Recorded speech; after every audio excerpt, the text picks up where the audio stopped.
amigos, vamos a ver el día de hoy lo que es la electricidad, solamente conceptos básicos, pero que definitivamente van a venir en su examen y pues son los primeros fundamentos de la ley de Ohm, etcétera. Entonces vamos a ver qué es lo que les pueden preguntar respecto de esto. Pongo aquí una foto de la mejor ciudad del universo, en donde se puede apreciar el uso de, por supuesto, la iluminación a partir de la electricidad, y se las pongo porque creo que la damos ya por sentado, no es algo que nos ponga a reflexionar, porque ya para nosotros es bastante natural encender un switch y que aparezcan fotones, ¿no? Entonces no es tan fácil. De hecho, pues pónganse a pensar en lo que ocurre físicamente cuando ustedes prenden algo. ¿Qué es lo que ocurre cuando empieza a emitirse luz? ¿Cuánto tiempo pasa entre el momento en que presiona el botón y se enciende la luz? Cosas por ese estilo son bastante interesantes. Antes que nada voy a platicarles sobre el papel del electromagnetismo o de las fuerzas electromagnéticas dentro del panorama general, ¿no? Hemos visto bastantes clases de fuerza, por ejemplo el peso, la gravedad, etc. Y el detalle con estas es que no son fundamentales, ¿okay? En el universo existen 4 que son fuerzas muy básicas y que nos sirven para explicar las otras clases de fuerza. Entonces esas no son fundamentales. Las que sí son ya muy básicas son estas 4, y son las que se estudian en la física, y que bueno, por ahí ustedes saben que existen diferentes problemas al momento de explicarlas todas, porque pues hasta el momento no hemos encontrado una teoría que las ate a todas de manera estrecha, ¿no? Entonces, de manera separada son estas 4. La primera ya la conocemos, es la gravedad, es la fuerza que existe entre objetos que tienen masa, por un lado. La segunda clase de fuerza que vamos a ver pues es la fuerza electromagnética, que es la que se da entre objetos con carga eléctrica. Las otras dos son un poco más oscuras y no se las van a preguntar probablemente. A lo mejor solamente así diga cuáles son las fuerzas fundamentales de la naturaleza, ¿no? Entonces son estas 4: la fuerza nuclear débil y la fuerza nuclear fuerte. Vamos a ver esto de acá con un poquito más de detalle. Antes me gustaría platicarles esto de la infografía. La leen ahí en su presentación, solamente la puse aquí para que la tengan en cuenta. Sobre todo por las fechas, estamos hablando de 1780, ya cuando Galvani hizo la primera batería. Entonces esto quiere decir que llevamos aproximadamente, podríamos decir, 250 años controlando la electricidad. No solamente entendiéndola, sino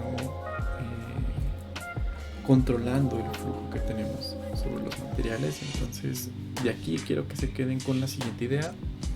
La electricidad es una propiedad, no de los seres vivos, por ejemplo en este experimento en el que hacían pasar corriente eléctrica por las ancas de una rana y esta se movía, sino de los materiales. Volta fue el primero que dijo,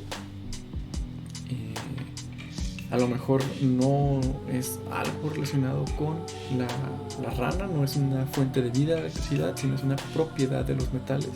De ahí se puede aprovechar, y pues de ahí Volta inventó esto de acá, que es la primera batería. Entonces, ya con esta moraleja de que es una propiedad de los materiales, hay que estudiar entonces las propiedades fundamentales de los materiales para entender la electricidad. Lo más fundamental que vamos a empezar a aprender es lo que es la carga eléctrica, y pues ya cuando estamos metiéndonos en conceptos tan básicos es difícil dar una definición. Entonces lo que vamos a hacer es definirlo en función al efecto que tiene la carga eléctrica. La carga es una propiedad que se divide en dos, positiva o negativa, y actúa de tal manera que dos objetos o dos partículas cargadas con el mismo tipo de carga se van a repeler. Positiva con positiva va a haber una repulsión, negativa con negativa va a haber una repulsión. Y por el lado contrario, si yo tengo una positiva y una negativa, estas se van a atraer. de manera mesocósmica, podríamos decir, a la escala del humano. Ustedes la ven cuando se frotan la cabeza con un globo y los pelos se adhieren a la superficie del látex del globo, ¿no? Esto indica que la propiedad de carga eléctrica a veces existe y a veces no. Se los digo porque al momento de que ustedes tienen un globo y se lo acercan a la cabeza, no pasa nada. Lo que tienen que hacer es frotar el globo. Entonces ahí nos da una pista de que la carga eléctrica en ocasiones puede cambiar. La de los cuerpos puede cambiar. Y eso se explica si lo vemos desde el punto de vista atómico. Entonces ustedes saben que la materia está compuesta por átomos. Este de acá es un átomo de neón. Y estos átomos pueden dividirse o se componen a su vez de 3 clases de partículas: los electrones, que tienen carga negativa, los protones y los neutrones. Los protones que tienen carga positiva y se encuentran en el núcleo, y los neutrones que están también aquí en el núcleo. Este espacio, una pequeña región del espacio que junta estas dos, pues le vamos a llamar núcleo, y los electrones saben que están alrededor del núcleo, unidos eléctricamente por este de acá. ¿Cómo? Bueno, si esto es positivo y esto es negativo, la fuerza que va a haber entre estos dos objetos o dos partículas va a ser atractiva, y va a pasar lo mismo que tenemos cuando pensamos en la Luna y la Tierra. Ahí tenemos una atracción gravitacional que hace que la Luna orbite alrededor del planeta. De la misma manera, pues tenemos una fuerza de atracción y al final pues esto está orbitando. Este es un modelo semiclásico que no es del todo correcto, pero lo podríamos imaginar así por el momento, ¿no? Sobre todo en esta parte de las órbitas. Ustedes saben que cuando nos metemos en cosas de mecánica clásica, todo es bonito, pero cuando nos metemos a cuántica ya pasan cosas extrañas. Bueno, el detalle con esto de acá, y quisiera que se lo llevaran como pregunta, es el siguiente. Si yo tengo solamente partículas subatómicas cargadas positivamente, los protones, coexistiendo en un núcleo muy chiquitito, la fuerza que siente uno contra el otro pues es de repulsión. Son dos cargas positivas y al final de cuentas estas deberían de buscar una repulsión entre ellas. Pregunta: ¿por qué el núcleo es estable?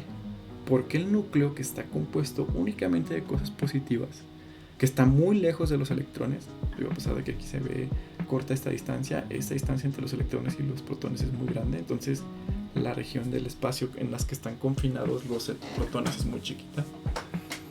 ¿Por qué pasa esto? Bueno, se los dejo de tarea, investiguen un poquito de las fuerzas nucleares y les va a dar ahí la respuesta. Pero básicamente la respuesta es que además del eléctricamente existen otro tipo de interacciones. Pero bueno, eso es nada más para que lo tengan en cuenta. Como les había dicho, pues si todo está compuesto por electrones, protones y neutrones, pues el origen de las propiedades eléctricas recae en estos 3 tipos de partículas. En general, en el universo, los materiales no tienen carga. Cuando no tienen carga, pues les decimos que son neutros, y lo único que indican es que el número de electrones que tiene un material o un átomo o una molécula es idéntico al número de protones. Las cargas positivas son igual a las negativas y la carga neta ahí es 0. Entonces ahí eso pasa y tenemos átomos o materiales neutros. Por ejemplo, el del neón tiene 10 protones y 10 electrones. Entonces ahí es neutro. En general, los protones es muy difícil de despegarlos del núcleo. Tan es así que pues es el funcionamiento básico de la bomba atómica, ¿no? O sea, eso libera una cantidad tremenda de energía y también necesitas una cantidad tremenda de energía para quitarlo de ahí. Entonces, lo que es más fácil de mover son los electrones. Son los responsables de la carga ya de manera un poco más visto de manera dinámica. Lo que pasa aquí con los electrones es que estos se mueven. Estos sí pueden pasar como Juan por su casa. Si les dan un fotonazo, se puede desprender. Por contacto también uno de estos electrones se puede ir. O por el contrario, también puede que un electrón llegue a este material. Es decir, el movimiento de electrones es el que rifa aquí, ¿ok? Entonces podríamos definir que la electricidad es simple y sencillamente pues un flujo de electrones entre los átomos de un material. Entonces tengan eso en la mente. Si normalmente no tenemos objetos cargados eléctricamente, ¿cómo le hacemos para darles carga? Bueno, en un proceso que se llama electrización podemos hacer que un electrón pase a otro material, y existen 3 maneras de hacerlo. Bueno, dije un electrón, pero un montón de electrones no pasan realmente. La primera es la más intuitiva y la que nosotros siempre tenemos en la cabeza cuando nos mencionan electricidad estática, y es el de frotación. Cuando tú agarras una varilla de plástico o de algún aislante, después vamos a ver lo que es un aislante, y lo frotas con un paño, entonces estás pasando electrones desde el paño hasta la varilla de plástico. Al final esto va a ocasionar una especie de pues doble efecto, ¿no? Porque por un lado te van a faltar electrones en el paño, entonces va a cargarse positivamente, y por el otro los electrones en exceso del material, la varilla, lo va a dejar cargado negativamente. Ese está muy sencillo de pensar. Igual es el mismo caso del globo cuando lo frotas en tu cabello, entonces pues ahí queda, ¿no? El otro tipo de electrización es el de contacto, que es el que se pone aquí. Aquí se me olvidó pues recortar esta imagen porque esta corresponde a la inducción. La dejé, pero me faltó ligarla con este concepto. Pero entonces cuando estoy hablando del concepto de contacto, pues es únicamente esta imagen. ¿Qué es lo que trata de representar? Pues en el lado de la esferita yo tengo un metal. Digo, no puede ser algo bastante sencillo, por ejemplo una bolita de papel aluminio, y tengo una varilla que yo he cargado por frotación de manera negativa, entonces tengo un exceso de electrones. Cuando se ponen en contacto estos dos materiales, este que tiene un exceso de electrones se lo va a pasar al material, al metal, porque como es un conductor, pues le gusta, o hay un flujo ahí de electrones que se puede dar muy fácilmente. Entonces al final esto crea pues una especie de doble efecto también, porque el exceso de cargas negativas en el material se va a pasar al otro, entonces ahí va a tener una compensación de cargas. Esto se da cuando existe contacto físico, ¿ok? El ejemplo que se me ocurre para decirles esto, no sé si han ido a, recuerdo cómo se llama esta plaza, es Parque Lindavista, donde existe una escalera como de acrílico. Entonces el acrílico es un material aislante y ustedes van pasando sus pies ahí y van frotando, entonces ustedes van cargándose eléctricamente a través de esa frotación que hacen al moverse. Entonces en vez de la varilla de plástico, pues ustedes son ese cuerpo que se va cargando con muchos electrones. ¿Qué es lo que pasa cuando ustedes tocan un metal? Cuando se cargan con una alfombra y se quedan cargados eléctricamente y tocan un metal, se dan un toque, es lo que dicen, no un toque de los malos, sino un toque de electricidad. Lo que pasa es que cuando ustedes entran en contacto con un metal, el exceso de electrones que tienen en su dedo pasa al metal y eso ocasiona un arco en el aire que pues es doloroso, ¿no? Es lo que conocemos como un choque eléctrico.